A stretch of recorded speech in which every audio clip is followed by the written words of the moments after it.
And welcome back to Holden's Golden Age of Wargaming, and we are on turn 14 of the Battle of Breitenfeld, and we start off with the Imperialists.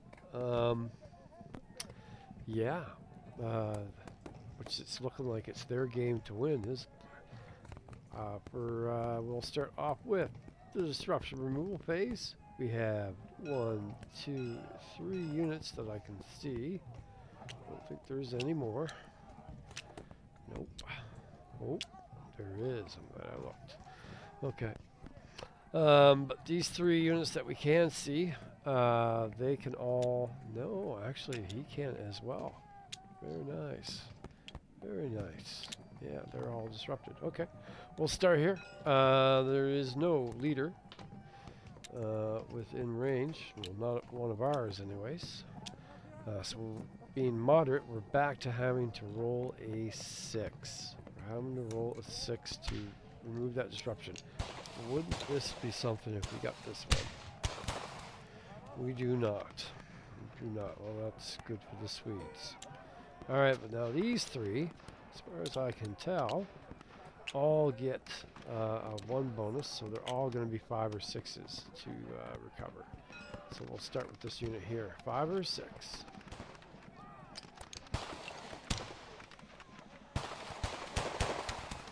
No. No way. Alright, next unit.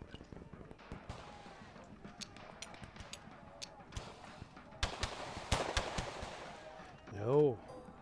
Alright. Final unit. The most important one, really. Can we get a 5 or a 6? Oh boy. Well, I think that is not good for the old Swedish forces. Okay, so we're now moving on to the we'll remove markers, and we'll move on to artillery phase. And of course we have our 4 trusty guns. What do we want to fire at? That's only a 5 or 6. These 3.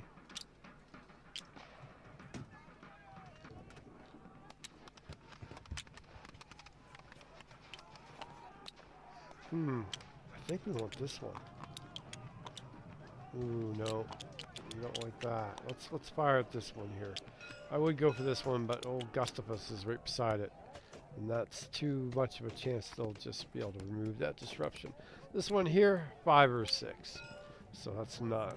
There's a good chance he won't get it. So we'll fire at this guy right here. At a range of 2, we need to roll 1, 2, or a 3 to hit. Come on.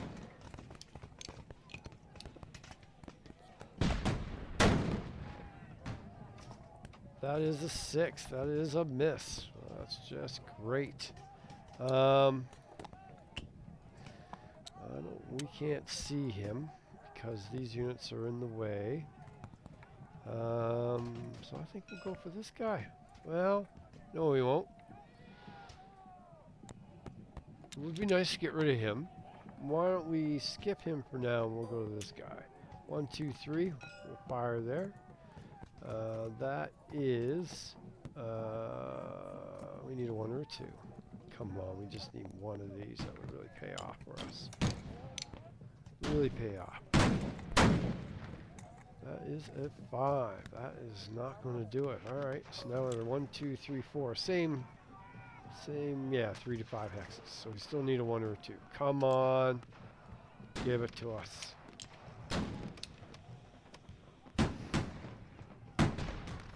Son of a gun. Alright, and this is 1, 2, 3, 4, 5, 6. Damn.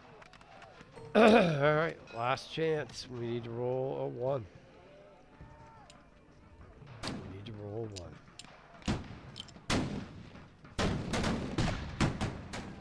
Look at that, would you? That is just what the doctor ordered. Alright, we're now on to movement.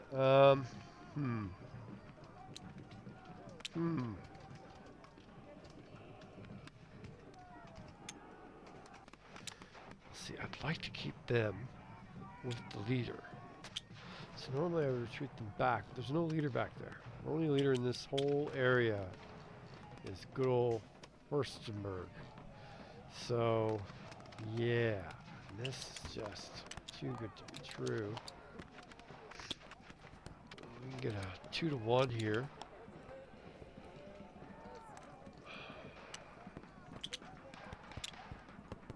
Oh my.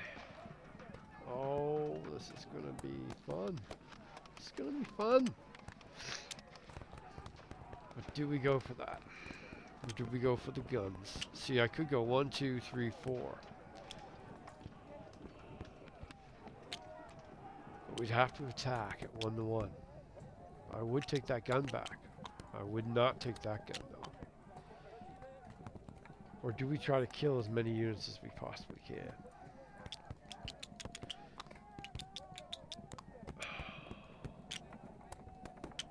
We could put that there and make that 3-to-1. Or we could switch them.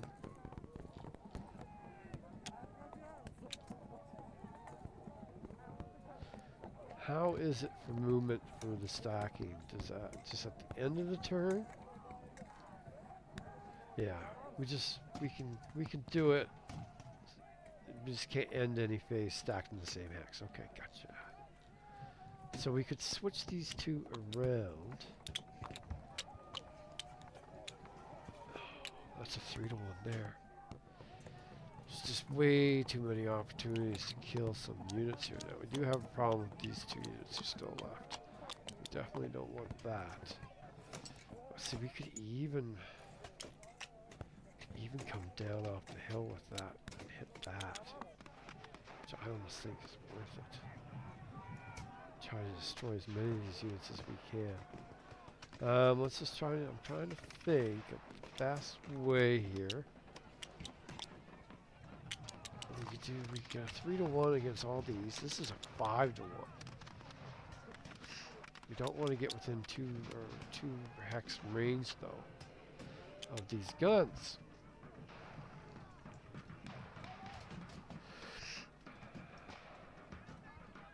Oh, it's too bad. So okay, so let's do this. These 2 are going to move. The leader's going to stay there. Okay. So what do we got here? We got a 2-to-1. 2-to-1, and if we take that out, we'll destroy that leader. That's more victory points for us. Right? 12 to 6. That's 2-to-1. This can be a 3-to-1. I can get a 5-to-1 here, and I could get a 3-to-1 here, or I could go here. But then that's either way. That's what's more important here. I think keep the units together. So we're going to go 1, 2, 1. These guys are going to hit these ones. This here, though, we can double them up, 2-to-1 odds. That just leaves this unit, which I think. Well, I think he can only move 2 in moderate visibility, so we don't need to worry. So we're going to come down 1, 2. Now, we could make that, that's just 2-to-1 odds. But we could make it, could make it 3-to-1, which is even better. So I think that's what we'll do. We'll come 1, 2. We'll get out of there. We'll get away from this unit. These 2 units are going to stay here and try to disrupt this unit 2-to-1. I wish I could get more. But I can't, so we're just going to go this way. This guy's not going to be able to have assistance from leader. And hopefully we can take this leader out. That would be really nice. Okay, that's that side. Over here now, obviously, what do we got here? It's a gun. 1, 2, 3, 4, 5, 6. We can go 1, 2 here. And nice little 2-to-1 there. Could be better. Do we come down off the hill? Because I feel like we need to get you out of there. So we're going to come back. Ooh. Wait a minute. Does terrain affect disrupting unit? Or can they always move 2 hexes? Let's find that out. So must have had a look at the rules and quite a long time. Within this restriction, they may always move 2 hexes, regardless of terrain movement point cost. Perfect. So that means that these guys can go 1, 2, ignoring the penalty for moving up the slope. And now they're within range of this leader. Do we need to attack? Do we need to attack? Not really. It's our game to win. I could attack. I'm tempted to attack. Just because. Actually, do I leave you there or do I move you up onto the hill? See, right now that makes that hex a very bad hex. You move out of there. So they're kind of covered here. If they go here, they have to attack. They have to worry about these 2. And if they go here, they got to worry about these 3. So even though I'm tempted to move you up onto the hill, I think he's perfectly safe sitting there. Because he just can't bring enough units to bear there. And then here, well, especially with moderate, I don't have to worry about him, that slow moving infantry. Yeah, I'm just going to stay put.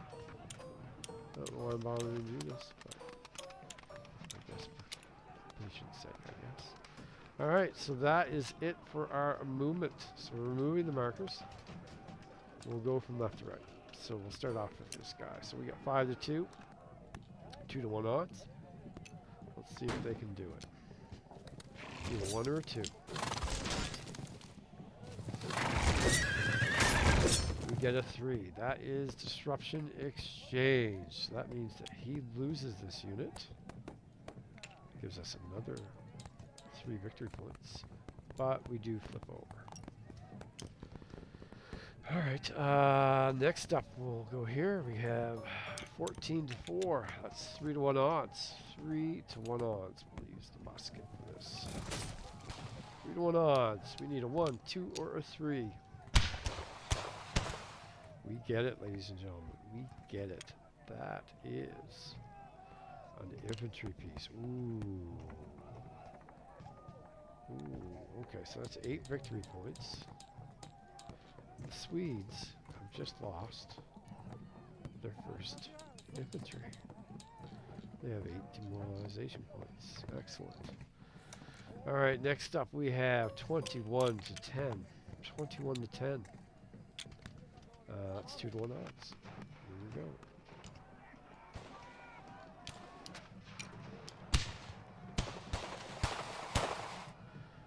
2 to 1, that is a disruption exchange. Not sure I like that. He doesn't have much left. Everything's disrupted except for this 1 infantry. Alright, next up we have 12 to 6. This is another 2 to 1. If we can destroy that unit, we get that leader. It's gone. So this is an excellent opportunity. And we have 2 to 1 odds. 2 to 1 odds. That is an infantry piece. I know it is. Yes, it is. Alright, musket is 2 to 1 odds. 1 or a 2. Come on.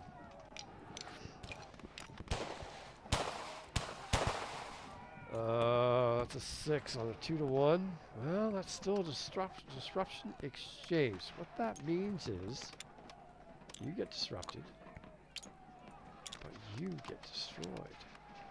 And I'll check the rules just to make sure, but we'll do this part because oops, I know this. So that's 8 victory points, up to 96. And that means it's another infantry, so he's up to 16 demoralization. And then if a leader, oh, damn it, that leader's gonna live because I am not exhibiting a zone of control there. Son of a... Now I wonder, actually, they're eliminated immediately if caught without a friendly unit in an enemy zone of control. Well, they are. They don't have a friendly unit anymore. We just destroyed it. But we do not exhibit a zone of control into that hex because both of these units are disrupted. Son of a... So close. I mean, how close I've gotten to getting leaders, and I don't think I've killed one yet. I don't think so. No. Alright, next up, we have a 3 to 1 attack here. 3 to 1. 1, 2, or 3.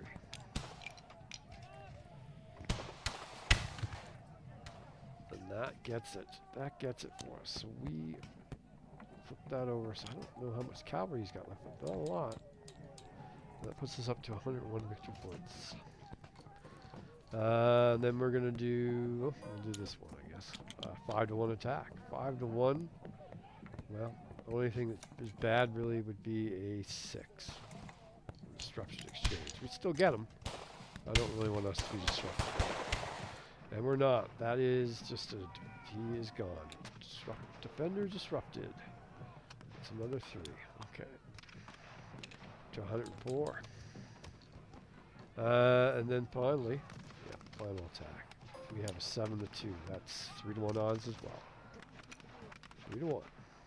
Nope. Nope. We need our cavalry. There we go.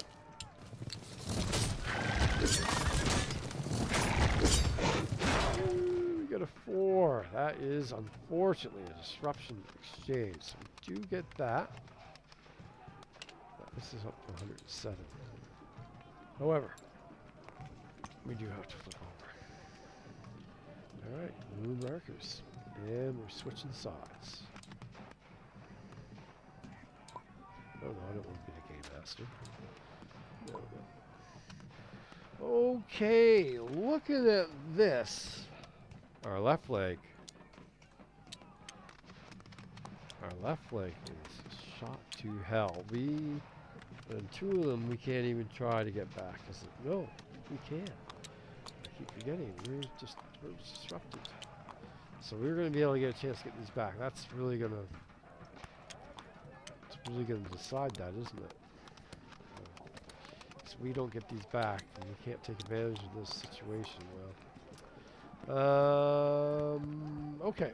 Well, we start off with disruption removal. So first one is here. We have. We must get our marker here. Okay, so we need a 5 or a 6. 5 or a 6 to get them back.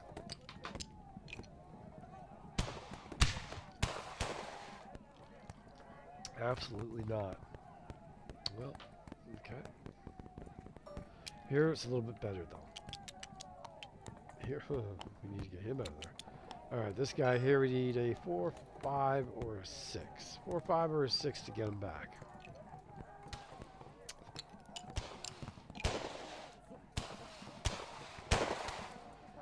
Absolutely not. Alright, now probably the most important one. We need to get you back big time. 4, 5, or a 6.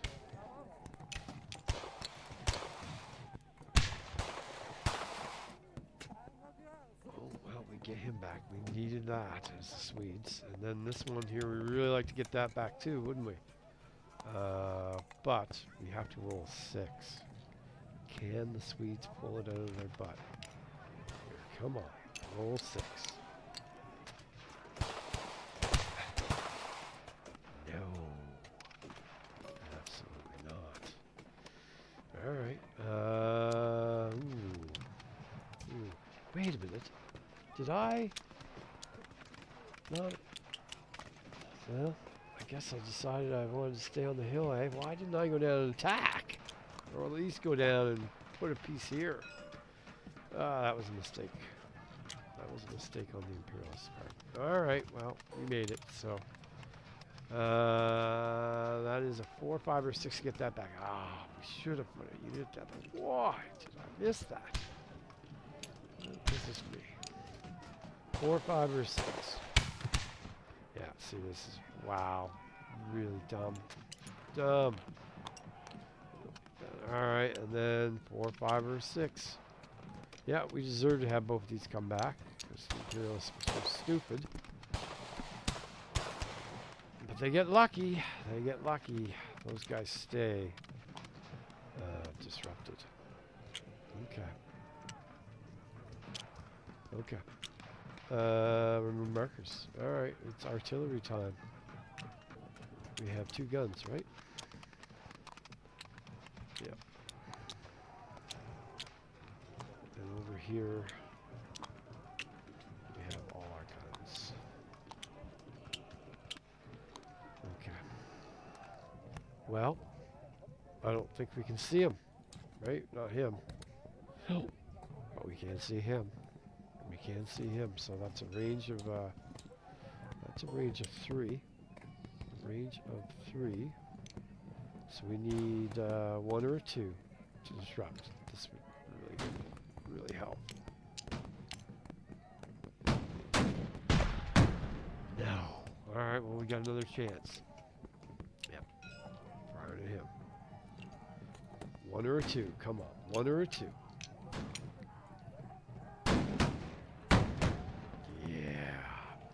That's what I'm talking about right there. Well, okay. Now, jeez, everybody's just screwed. But we don't have a lot here left to take advantage of it. But we do have some. We do have some. 7. We do have some. Okay. All right. Now here, unfortunately, I do believe we've totally blocked line of sight. Even though they're up on a hill, so we technically should be able to shoot them. I think going by the rules, I can't because these units are in the way. So that one there, I would say is not. He's not in the way. So we could fire at that one cavalry. What else do we have there?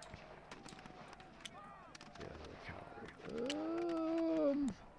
Jeez. I think we'll fire at the 7-8. This guy. Fire at the 7-8. We need ones here. We need ones. So we'll fire in here.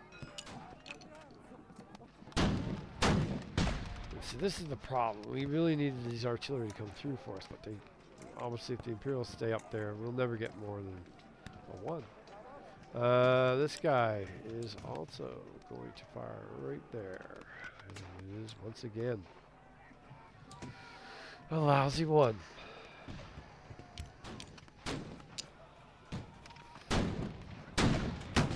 Nope.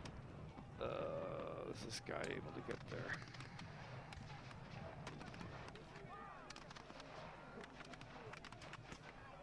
I think that's okay. That's right on the line. Yep. So I'm going to fire him as well. At this guy. Just trying to get it so they can't, you know.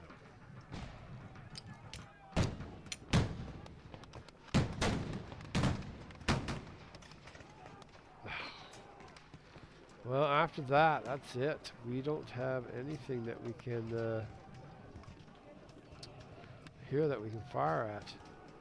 So we're just all going to fire at that 9-3 until we hit it, hopefully. So here we go. Oops. This cannon here firing at the 9-3. And it'll be 3 quick shots here, trying to roll 1. Let's see if we can do it.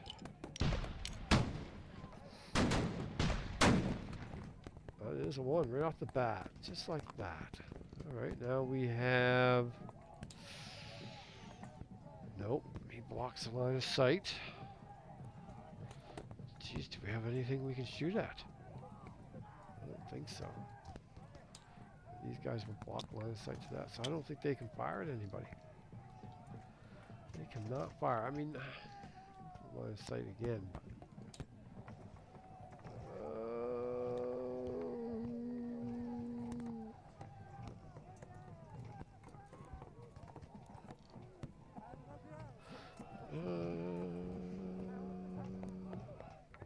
Yeah, see, it only talks about if it's in the hilltop X. It doesn't talk about if you're shooting up at an artillery in a hilltop X. Yeah. Yeah. No, I can't shoot them. Can't shoot through these guys. Okay, so that's it for our artillery. So we're moving on to movement. Well, do we have some work here? Let's get these guys back on top. I don't think I'm going to leave them there. It's too late now. Well, I don't know. Maybe I should move him up. We've pretty much eliminated this, but there is still more cavalry now. I think I get in trouble with my guns if I don't leave at least 2 infantry there, and I don't think it's not going to be. There's not enough time left. Okay, so all right, we're going to move you 1, 2. Let's go back. So we have 5. We could attack, possibly disrupt, but we'd have to come off the gun. We could destroy that unit, though. We would be disrupted as well, though. It would have to be a disruptive exchange. And then he would move in and destroy us. So that doesn't make a lot of sense to me. I'm just going to go 1, 2, and they're going to stay put. This is bad. Fortunately, we do have it where we could possibly... I'm looking at this guy right here. Destroy him, or I could do a 22 to 6, or 22 to 5. I'd rather have the 4 to 1. I need 24 to get 4 to 1 on this 6 guy. This is 6, yes. So what we're going to do is we need to get these guys over here. So you're gonna go. We have to. Okay, so we'll go like this. He'll move here, and then he'll move here. The leader will move here. That finishes them off. And then this guy will move back down here. And this guy will stay here. So by the leader. I would like to have attacked here, but it's a 6, 7.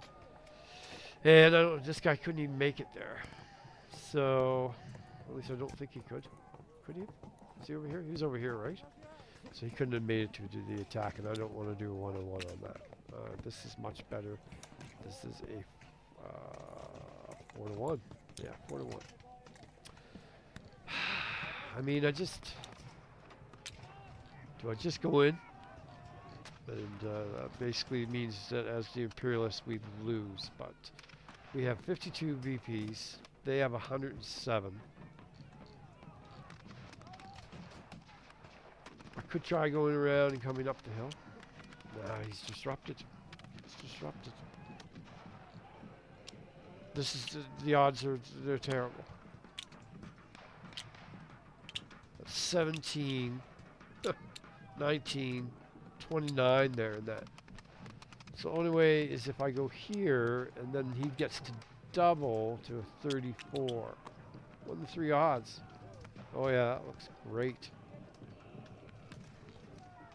So I think it's, I mean, even through, well, I mean, if he gets these units back, it's, I just don't see how we're going to be able to take that out. And we're blocking our guns. Well, let's do this. We'll go 1, 2. No.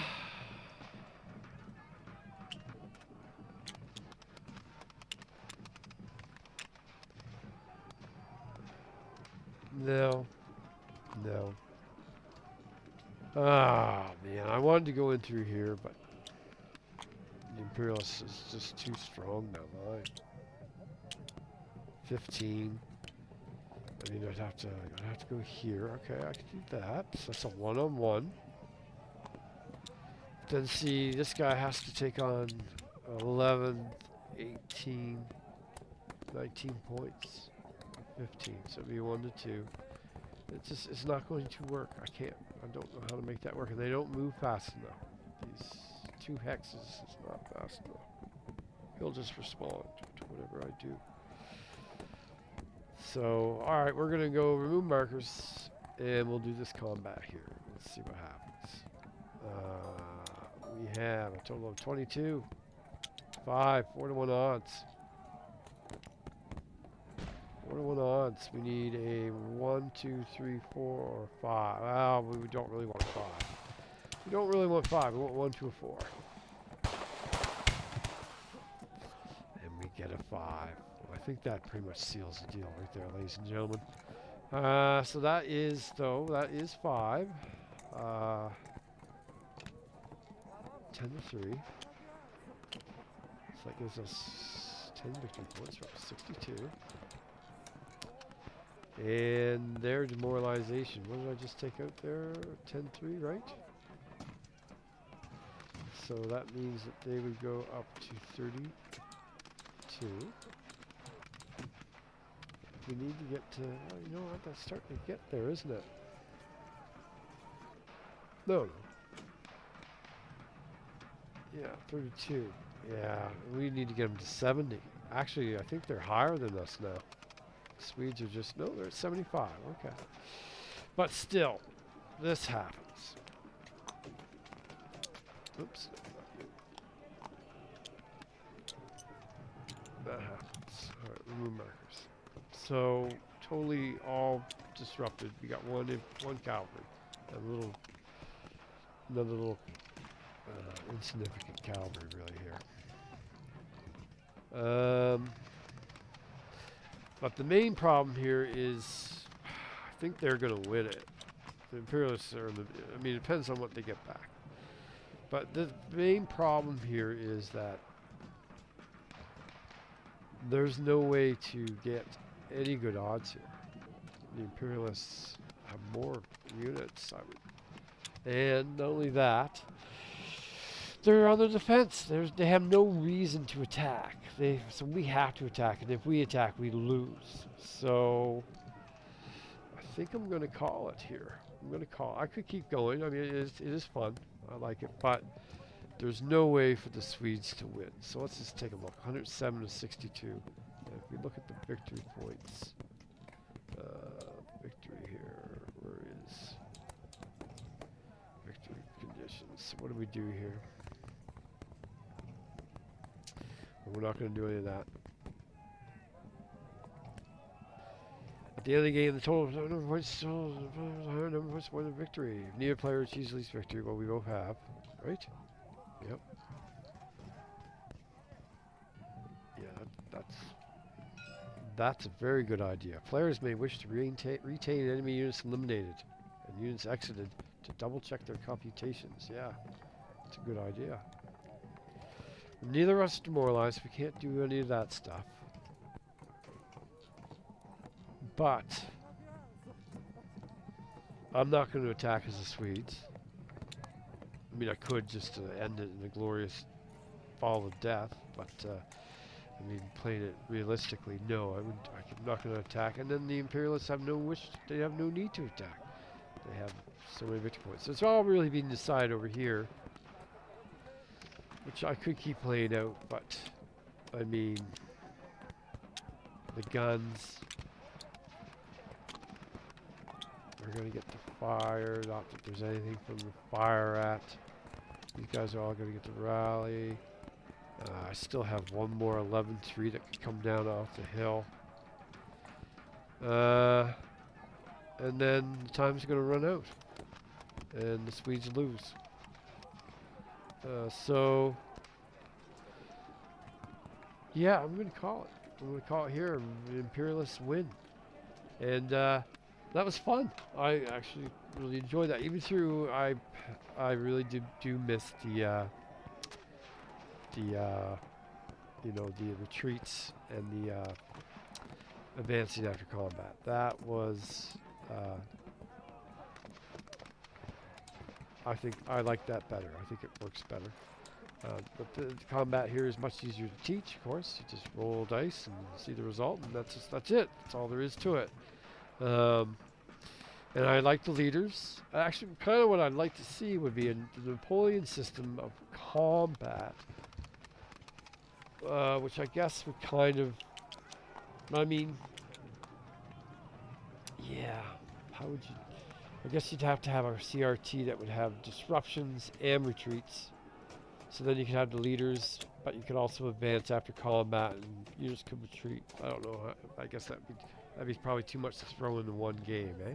But it'd be kind of nice to see them meld the two together, the leaders and the disruptions with the retreats and the advancing after combat.